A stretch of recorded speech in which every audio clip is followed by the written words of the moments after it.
Bonjour à toutes et à tous, j'espère que vous allez bien, bienvenue dans votre émission Tout le monde à table. Et oui, l'été est passé, c'est même bientôt l'hiver et on va se diriger vers les stations de ski. Aujourd'hui, je me suis rendu au Val d'Alos, je suis parti à la rencontre de l'hôtel Pascal, le Goût d'Aimer, un restaurant situé sur le village d'Alos même. Comme je le disais à l'instant, c'est l'hiver, on va retrouver les stations de ski et pourquoi ne pas bouger vers là-bas pour aller déguster un bon repas. Allez, tout de suite, on va retrouver les deux sœurs qui vous accueilleront très chaleureusement dans leur établissement pour passer le plus beau des repas. Je suis en compagnie de Christiane Fournier pour vous présenter l'hôtel Pascal, le Goût d'Aimer. Bonjour à vous. Bonjour, merci d'être venu nous rendre une petite visite. Mais je vous en prie. Eh bien, tout d'abord, on va parler donc de vous. Voilà, je suis co-gérante avec ma sœur. On a repris l'entreprise familiale que mes parents ont achetée en 1961. Et on a décidé de réouvrir la restauration qui avait été fermée pendant 20 ans. Alors pourquoi elle avait été fermée cette restauration ? Parce que ma mère était fatiguée et que voilà, il a fallu changer d'objectif. Mmh. Et puis le bar ne travaillant plus comme il travaillait à l'époque, on a été obligé de se reconvertir en restauration, de réouvrir le restaurant. Ça a été assez difficile quand même pour reprendre le restaurant ? Non, pas du tout. Pas du tout parce que j'aime cuisiner. Je suis pas cuisinière de formation, mais j'adore cuisiner. J'aime la cuisine créative et travailler des produits locaux, ça a été ma première idée.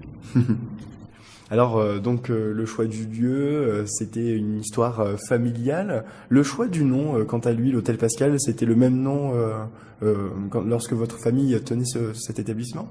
Oui, quand mon père a acheté, il tenait à garder le nom de Pascal parce que c'était le nom de famille de sa maman. Donc, il a toujours gardé ça.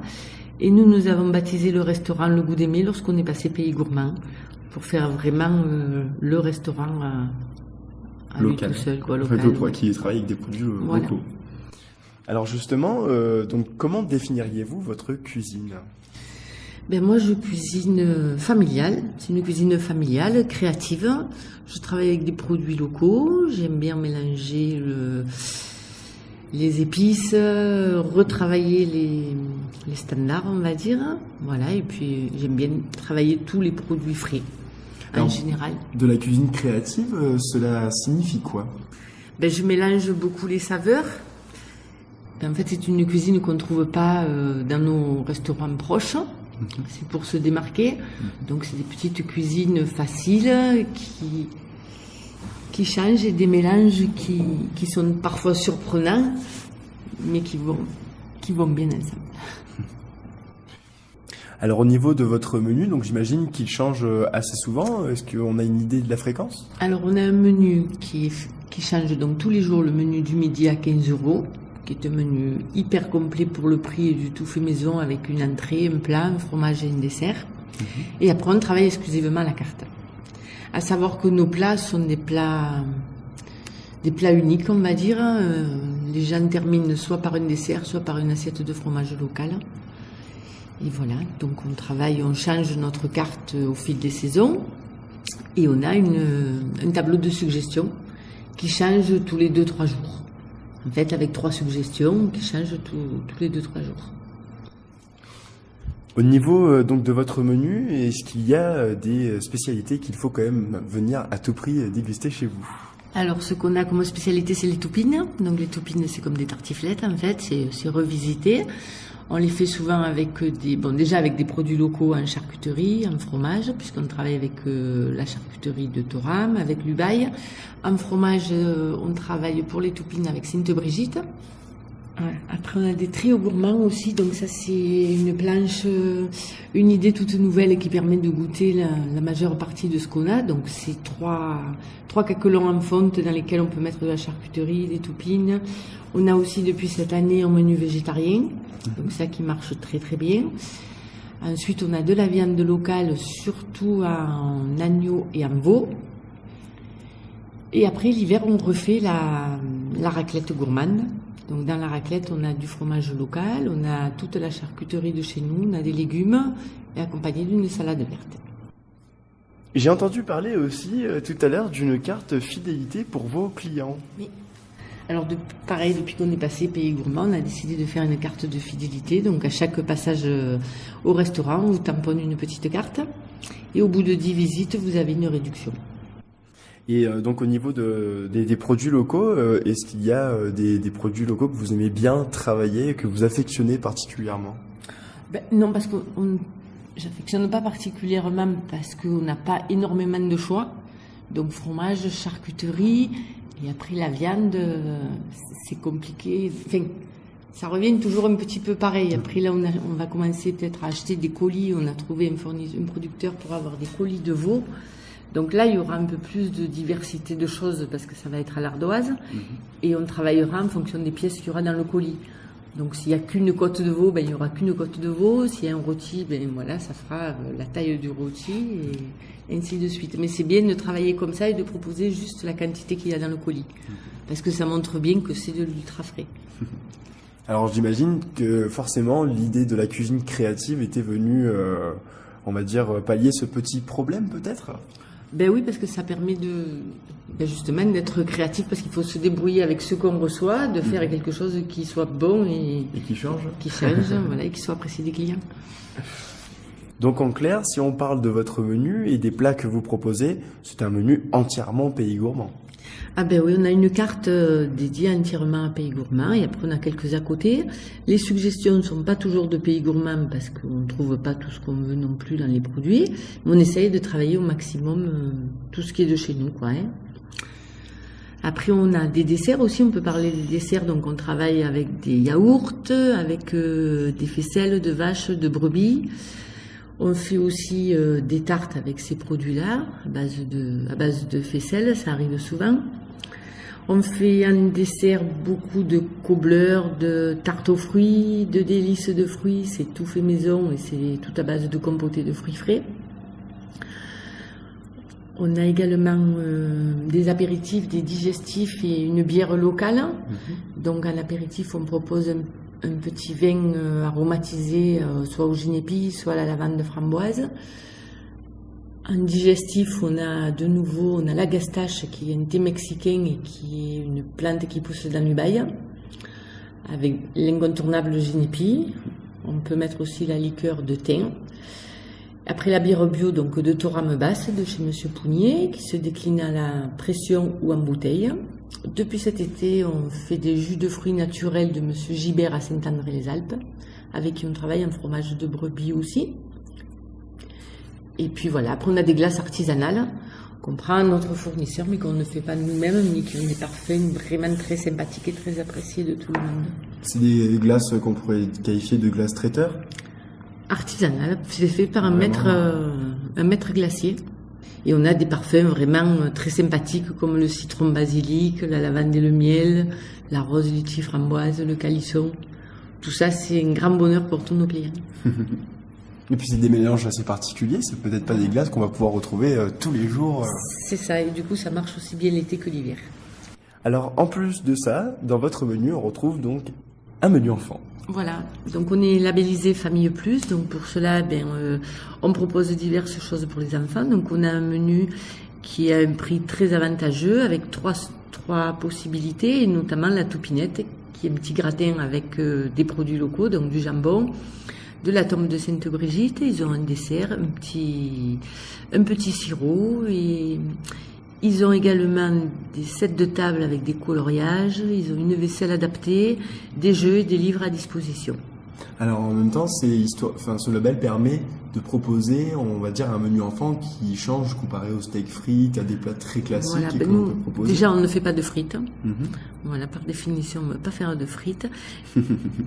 et donc, on leur propose ce petit gratin avec leur sirop et leur dessert. Envoie du local et du bio, des produits sains pour nos marmots. Donc le restaurant, depuis 2 ans, est labellisé Qualité Tourisme. Donc c'est important parce que ça nous permet d'avoir une régularité, d'avoir des avis clients.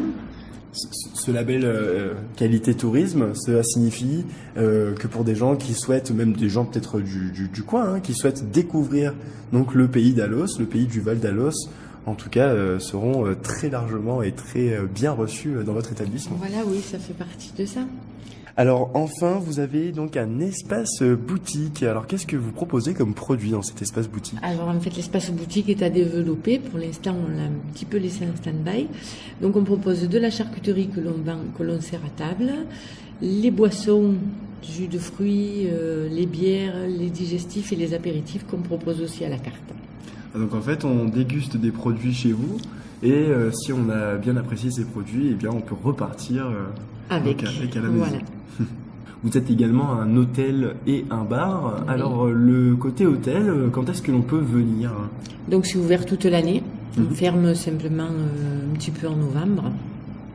Donc on a des chambres avec douche, WC, télévision. On a des chambres plus simples parce que c'est un vieil établissement de 1731. Donc on n'a pas pu aménager tout comme on aurait voulu. Donc on fait la demi-pension, on fait des tarifs groupes. On fait que les chambres avec les petits déjeuners. Et donc côté bar, est-ce que, du coup, j'imagine qu'avec le bar et le restaurant, vous proposez quelquefois des soirées à thème, des repas à thème? Non, c'est très rare. C'est très rare parce que, en fait, c'est compliqué de faire des soirées à thème parce que la salle est très jolie, elle est voûtée et tout, mais le pilier nous prend beaucoup de place et c'est compliqué de faire venir. Il y a une très grosse résonance, c'est très dur de faire venir un spectacle ou quelque chose comme ça. Donc on essaye de le faire avec Pays Gourmand une fois par an, si on peut dehors. À l'extérieur, c'est beaucoup plus pratique l'été, voilà. Donc on est appelé à en faire plus l'été mais pas très régulièrement, quoi, de temps en temps l'été. Alors on se trouve également dans le parc national du Mercantour et vous faites partie du Mercantour Écotourisme. Voilà, donc c'est une association qui s'est créée il y a peu de temps. Donc on est partenaires, on est quelques-uns dans la vallée à défendre ce point-là. Là nous avons eu le week-end dernier la fête de l'écotourisme. Donc on a fait un ensemble de conférences, de promenades avec des ânes sur la Foudalos. Et on a fait avec Pays Gourmand un atelier de pâtes.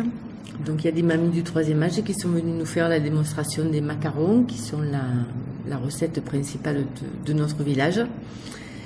Et on a fait aussi des tagliatelles avec des machines à pâtes et ça a très très bien marché, tout le monde était très très content. Et le soir j'ai fait un repas Pays Gourmand à l'hôtel, au restaurant, donc avec charcuterie locale, de la viande locale, des fromages locaux et un bon petit dessert. Et voilà. Un établissement qui porte bien son nom, le goût d'aimer. On essaie, on va dans ce sens et de satisfaire au maximum les clients. Et surtout travailler avec les producteurs locaux pour qu'ils restent dans notre village. Allez, il est temps, tous à vos couteaux, on va passer à la recette. Tout le monde à table. Allez, c'est parti. Eh bien, prenez vos stylos et une feuille de papier pour pouvoir tout noter et donc pouvoir reproduire cette recette. Mais qu'allez-vous nous proposer? Je vais vous proposer une tarte à la brousse et aux herbes fraîches. Donc pour cela, il faudra préparer une pâte brisée en mélangeant à part égale de la farine classique et de la farine de petit épeautre. Pour l'appareil, on utilisera 3 œufs, 2 faisselles de chèvre, le zeste et le jus d'un citron bio. On va rajouter des herbes fraîches aromatiques, alors basilic, menthe, mélisse, agastache, ciboulette, à laquelle on rajoutera un petit peu de crème fraîche. On mélange bien. On n'oublie pas d'aromatiser avec du sel, d'assaisonner avec du sel, du poivre et quelques baies roses. Une fois que l'appareil est prêt, on dépose la pâte dans la tourtière. Avec une fourchette, on pique la pâte bien comme il faut en répartissant bien les trous. Ensuite, on verse le mélange de la préparation à base de faisselle. On met au four sur 180 degrés pour 30 minutes. À la sortie du four, on laisse refroidir et on se régale. Est-ce que vous avez une idée pour servir justement donc cette tarte? Cette tarte, moi, je l'accompagne. Donc, moi, je sers les tartes avec un quart de plat tarte par personne, que j'accompagne avec une salade verte aromatisée à l'huile de noix. Et je mets un petit peu de charcuterie et un petit bout de fromage à côté. Voilà. Eh bien, je vous remercie et bon appétit à tous. Alors juste avant de se quitter, bien sûr, il va falloir rappeler vos coordonnées. Alors tout d'abord, donc on se trouve dans la grande rue du village d'Alos. Par contre, est-ce que vous avez un site internet, un téléphone? Oui, alors on a un site internet, c'est hotelpascal.com. Le numéro de téléphone 04 92 83 0004. Merci à vous.